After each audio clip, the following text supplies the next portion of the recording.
Selamat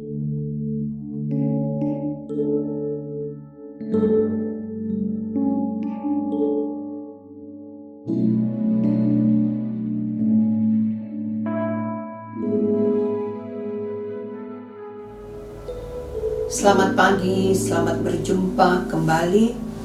Pagi hari ini firman Allah kita akan baca di dalam Markus pasalnya yang kelima, mulai ayat yang ke-25 sampai ayat yang ke-29. Adalah di situ seorang perempuan yang sudah 12 tahun lamanya menderita pendarahan. Ia telah berulang-ulang diobati oleh berbagai tabib, sehingga telah dihabiskannya semua yang ada padanya. Namun sama sekali tidak ada faedahnya, malah sebaliknya, keadaannya makin memburuk. Dia sudah mendengar berita-berita tentang Yesus, maka di tengah-tengah orang banyak itu, ia mendekati Yesus dari belakang dan menjamah jubahnya. Sebab katanya, asal ku jamah saja jubahnya, aku akan sembuh. Seketika itu juga berhentilah pendarahannya dan ia merasa bahwa badannya sudah sembuh dari penyakitnya. Puji Tuhan, ini satu cerita, bukan merupakan dongeng, namun ini hal yang benar-benar terjadi, ditulis di dalam Alkitab. Saudara, kalau kita membaca ayat-ayat ini, maka tentunya kita akan berpikir ya, bahwa apa harapan dari wanita ini sehingga dia berjuang walaupun ya berdesakan karena kerumunan orang banyak. Tapi ada usaha dari perempuan ini. Secara logika, perempuan ini sudah 12 tahun lamanya menderita pendarahan. Tentunya logika kita akan bisa berpikir bahwa perempuan ini lemah secara fisik, tidak punya ya kekuatan. Namun karena kerinduannya untuk sembuh, sehingga dia berusaha. Dan kita baca dalam ayat yang ke-26 ya, perempuan ini telah berulang-ulang diobati sehingga harta kekayaannya habis ya karena pengobatan. Namun tidak ada faedahnya, ditulis dalam firman Allah. Nah, kita lihat di sini dalam ayat yang ke-28, perempuan ini punya kepercayaan, sebab dikatakan, asal ku jamah saja jubahnya, aku akan sembuh.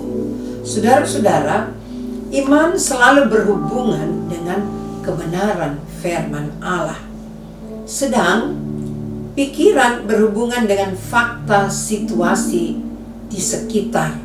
Ya, dan perempuan ini kalau kita lihat ya, di sekelilingnya, di sekitarnya, bisa saja dia tidak punya kemauan untuk ya mencari Tuhan, mencari Yesus. Namun karena dia punya iman, dia mau ya, dia berusaha, sehingga dia katakan, asal ku jamah saja jubahnya, aku akan sembuh. Saudara-saudara ya, iman selalu berhubungan dengan kebenaran firman. Tadi saya katakan ya, dan pikiran ya, sedangkan pikiran itu berhubungan dengan fakta atau situasi yang sedang terjadi.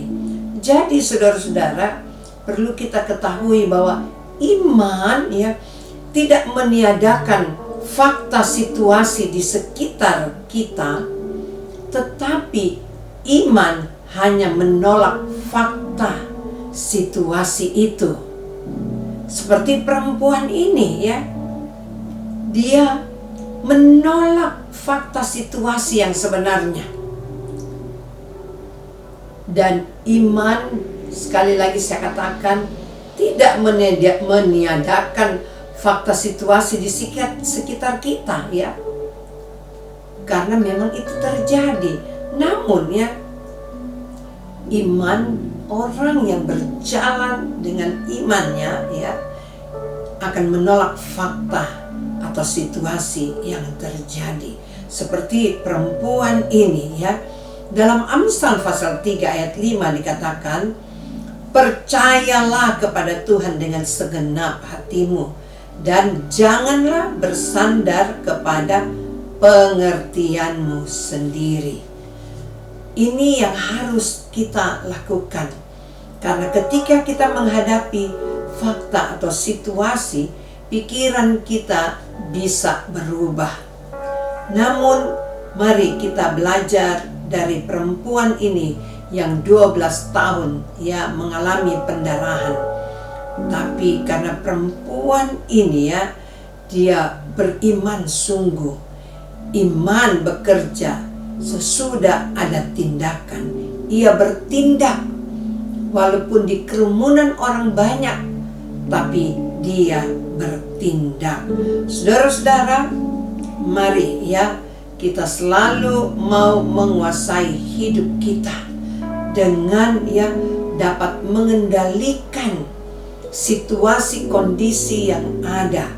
Dan biarlah ya kita selalu mau punya tindakan. Karena iman bekerja sesudah ada tindakan dari kita. Nah, tindakan perempuan ini sungguh luar biasa ya. Dia tidak lagi terpengaruh dengan kerumunan orang banyak, tapi dia punya tekad untuk ya bertemu dengan Tuhan. Bahkan dia katakan, asal ku jamah saja jubahnya. Jubah siapa? Jubah Yesus, pasti aku akan sembuh. Puji Tuhan. Tuhan Yesus memberkati kita semua menghadapi situasi keadaan zaman sekarang. Kita perlu iman yang sungguh kepada Tuhan. Ada satu tindakan, tapi jangan kita dikuasai oleh situasi di sekitar kita. Namun kita mau beriman hanya kepada Tuhan. Ya, kita mau senantiasa beriman, yaitu selalu berhubungan dengan kebenaran firman-Nya. Tuhan Yesus memberkati kita semua. Mari kita satukan hati, kita akan berdoa bersama-sama. Bapa kami yang ada di dalam kerajaan sorga, kami mengucap syukur kepadamu ya Tuhan. Di hari yang baru ini, kembali firman-Mu ingatkan kepada kami bagaimana sesungguhnya tindakan kami sebagai orang yang beriman kepadamu. Tuhan, kiranya firman Allah pagi hari ini akan semakin membawa kami bertumbuh dewasa di dalam Engkau ya Tuhan. Walaupun ada tantangan, ada masalah, pergumulan, namun kami tetap mau percaya kepadamu.